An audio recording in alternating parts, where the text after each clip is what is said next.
ओम श्री गणेशाय नमः। आज हम कर रहे हैं श्री शिव महापुराण के रुद्र संहिता के अध्याय 26 का श्रवण और अध्ययन, जिसे द्वितीय खंड सती खंड में से लिया गया है। इसे शुरू करने से पहले करते हैं भगवत नाम की माला।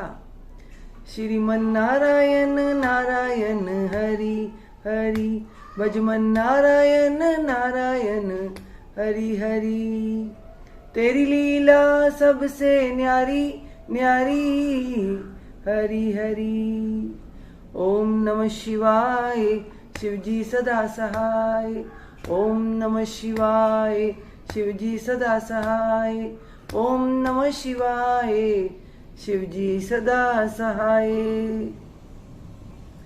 इस अध्याय में हम सुनेंगे प्रयाग में समस्त महात्मा मुनियों द्वारा किए गए यज्ञ में दक्ष का भगवान शिव को तिरस्कार पूर्वक शाप देना तथा नंदी द्वारा ब्राह्मण कुल को शाप प्रदान, भगवान शिव का नंदी को शांत करना। ब्रह्मा जी कहते हैं, नारद, पूर्व काल में समस्त महात्मा मुनि प्रयाग में एकत्र हुए थे। वहां सम्मिलित हुए उन सब महात्माओं का विधि विधान से एक बहुत बड़ा यज्ञ हुआ। उस यज्ञ में सनकादि सिद्धगण, देवर्षि, प्रजापति, देवता तथा ब्रह्मा का साक्षात करने वाले ज्ञानी भी पधारे थे। मैं भी मूर्तिमान महातेजस्वी निगमों और आगमों से युक्त हो सब परिवार वहां गया था। अनेक प्रकार के उत्सवों के साथ वहां उनका विचित्र समाज जुटा था। नाना शास्त्रों के संबंध में ज्ञान चर्चा एवं वाद विवाद हो रहे थे।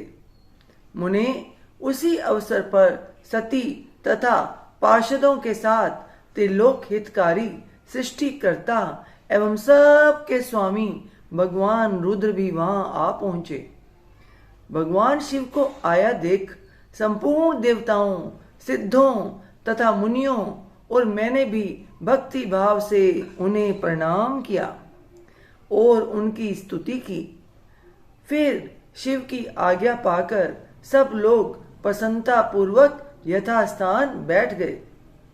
भगवान का दर्शन पाकर सब लोग संतुष्ट थे और अपने सौभाग्य की सराहना करते थे।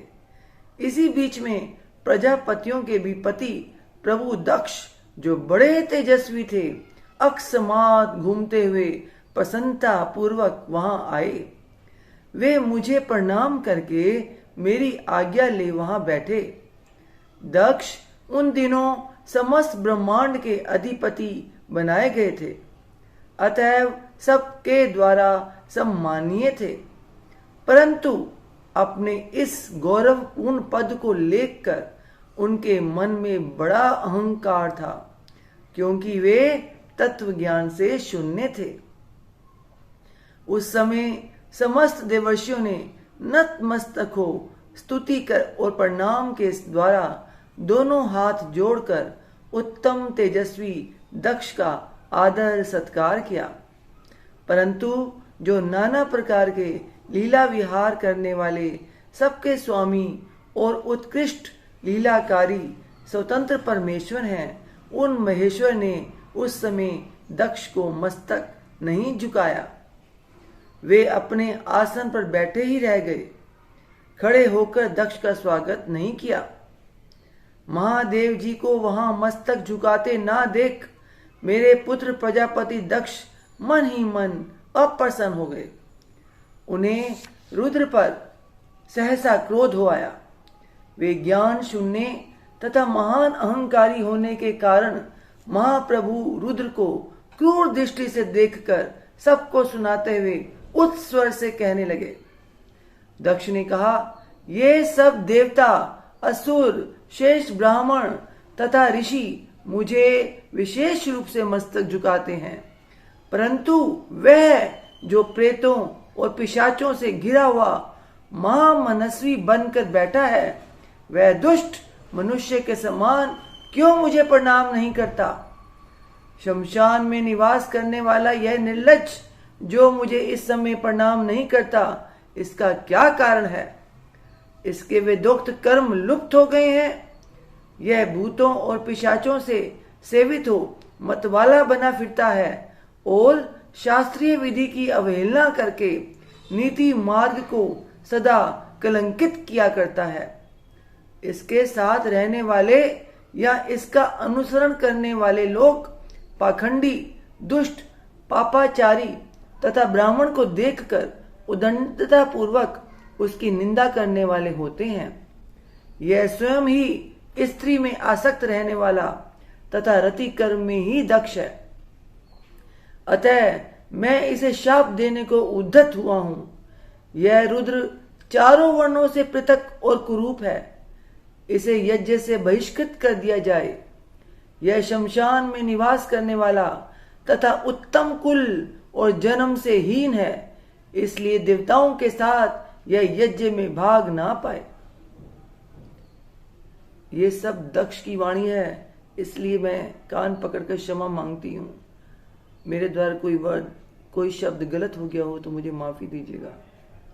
ब्रह्मा जी कहते हैं, नारद, दक्ष की कही हुई यह बात सुनकर भृगु आदि बहुत से महर्षि रुद्रदेव को दुष्ट मानकर देवताओं के साथ उनकी निंदा करने लगे। दक्ष की बात सुनकर नंदी को बड़ा रोष हुआ। उनके नेत्र चंचल हो उठे और वे दक्ष को शाप देने के विचार से तुरंत इस प्रकार बोले। नंदीश्वर ने कहा, अरे रे महामूढ़, दुष्ट बुद्धि शठ दक्ष, तूने मेरे स्वामी महेश्वर को यज्ञ से बहिष्कृत क्यों कर दिया?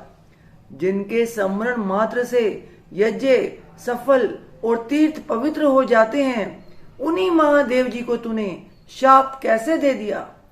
दुर्बुद्धि दक्ष, तूने ब्राह्मण जाति की चपलता से प्रेरित हो इन रुद्रदेव को व्यर्थ ही शाप दे डाला है। महाप्रभु रुद्र सर्वथा निर्दोष हैं, तथापि तूने व्यर्थ ही उनका उपहास किया है। ब्राह्मणाधम, जिन्होंने इस जगत की सृष्टि की, जो इसका पालन करते हैं और अंत में जिनके द्वारा इसका संहार होगा, उन्हीं इन महेश्वर रूप को तूने शाप कैसे दे दिया? नंदी के इस प्रकार फटकारने पर प्रजापति दक्ष रोष से आग बबूला हो गए और उन्हें शाप देते हुए बोले, अरे रुद्र गणों, तुम सब लोग वेद से बहिष्कृत हो जाओ, वैदिक मार्ग से भ्रष्ट तथा महर्षियों द्वारा परित्यक्त हो पाखंडवाद में लग जाओ और शिष्टाचार से दूर रहो। सिर पर जटा और शरीर में भस्म एवं हड्डियों के आभूषण धारण करके मद्यपान में आसक्त रहो। जब दक्ष ने शिव के पार्षदों को इस प्रकार शाप दे दिया, तब उस शाप को सुनकर शिव के प्रिय भक्त नंदी अत्यंत रोष के वशीभूत हो गए। शिलाद पुत्र नंदी भगवान शिव के प्रिय पार्षद और तेजस्वी हैं। वे गर्व से भरे हुए महादुष्ट दक्ष को तत्काल इस प्रकार उत्तर देने लगे। नंदीश्वर बोले, अरे शठ दुर्बुद्धि दक्ष, तुझे शिव के तत्व का बिल्कुल ज्ञान नहीं है, अतः तूने शिव के पार्षदों को व्यर्थ ही शाप दिया है। अहंकारी दक्ष, जिनके चित्त में दुष्टता भरी है, उन भृगु आदि ने भी ब्राह्मण तत्व के अभिमान में आकर महाप्रभु महेश्वर का उपहास किया है। अतः यहाँ जो भगवान रुद्र से विमुख तुझ जैसे दुष्ट ब्राह्मण विद्यमान है, उनको मैं रुद्र तेज के प्रभाव से ही शाप दे रहा हूं। तुझ जैसे ब्राह्मण कर्मफल के प्रशंसक वेदवाद में फंसकर वेद के तत्व ज्ञान से शून्य हो जाएं। वे ब्राह्मण सदा भोगों में तन में रहकर स्वर्ग को ही सबसे बड़ा पुरुषार्थ मानते हुए स्वर्ग से बढ़कर दूसरी कोई वस्तु नहीं है ऐसा कहते रहें तथा क्रोध, लोभ और मद से युक्त हो निर्लज्ज भिक्षुक बने रहें। कितने ही ब्राह्मण वेद मार्ग को सामने रखकर शूद्रों का यज्ञ कराने वाले और दरिद्र होंगे, सदा दान लेने में ही लगे रहेंगे।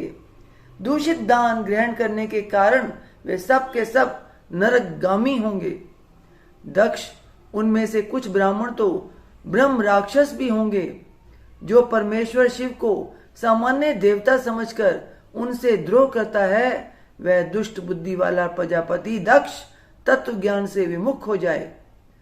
यह विषय सुख की इच्छा से, कामना रूपी कपट से युक्त धर्म वाले गृहस्थाश्रम में आसक्त रहकर कर्म कांड का तथा कर्म फल की प्रशंसा करने वाले सनातन वेदवाद का ही विस्तार करता रहे।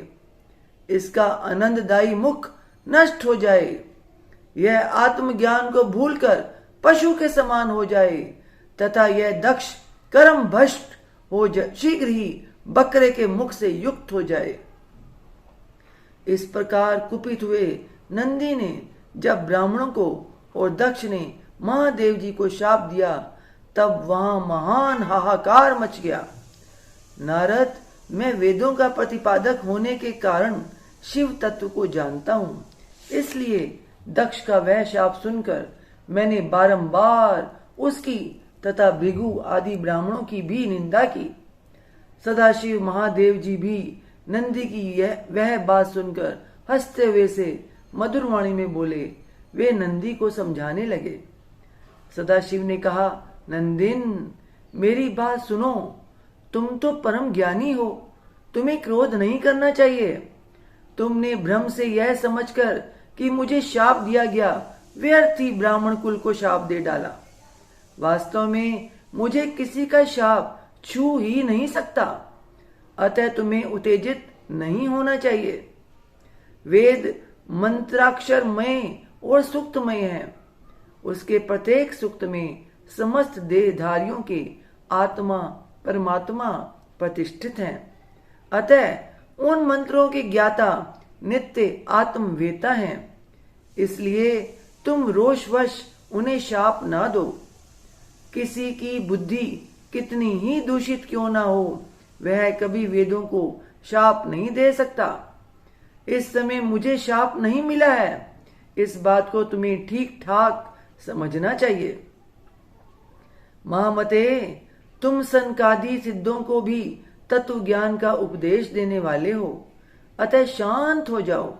मैं ही यज्ञ हूं, मैं ही यज्ञ कर्म हूं। यज्ञों के अंगभूत समस्त उपकरण भी मैं ही हूं। यज्ञ की आत्मा मैं हूं।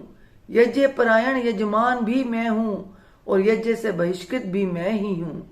यह कौन, तुम कौन और ये कौन? वास्तव में सब मैं ही हूं। तुम अपनी बुद्धि से इस बात का विचार करो। तुमने ब्राह्मणों को व्यर्थ ही शाप दिया है। महामते नंदिन, तुम तत्व ज्ञान के द्वारा प्रपंच रचना का बाध करके आत्मनिष्ठ ज्ञानी एवं क्रोध आदि से शून्य हो जाओ।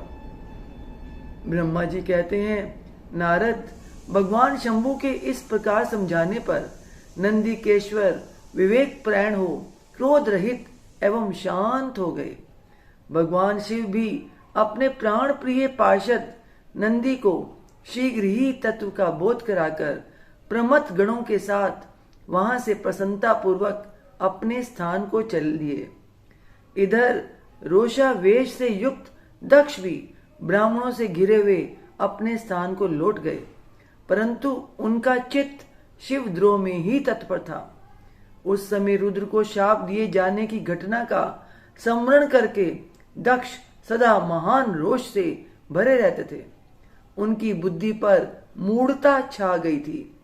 वे शिव के प्रति श्रद्धा को त्याग कर शिव पूजकों की निंदा करने लगे। तात नारद, इस प्रकार परमात्मा शंभु के साथ दुर्व्यवहार करके दक्ष ने अपनी जिस दुष्ट बुद्धि का परिचय दिया था वह मैंने तुम्हें बता दी। अब तुम उनकी पराकाष्ठा को पहुंची हुई दुर्बुद्धि का वृतांत सुनो, मैं बता रहा हूं। इति श्री अध्याय 26। ओम तत्सत। श्रीमन नारायण नारायण हरि हरि, भजमन नारायण नारायण हरि हरि।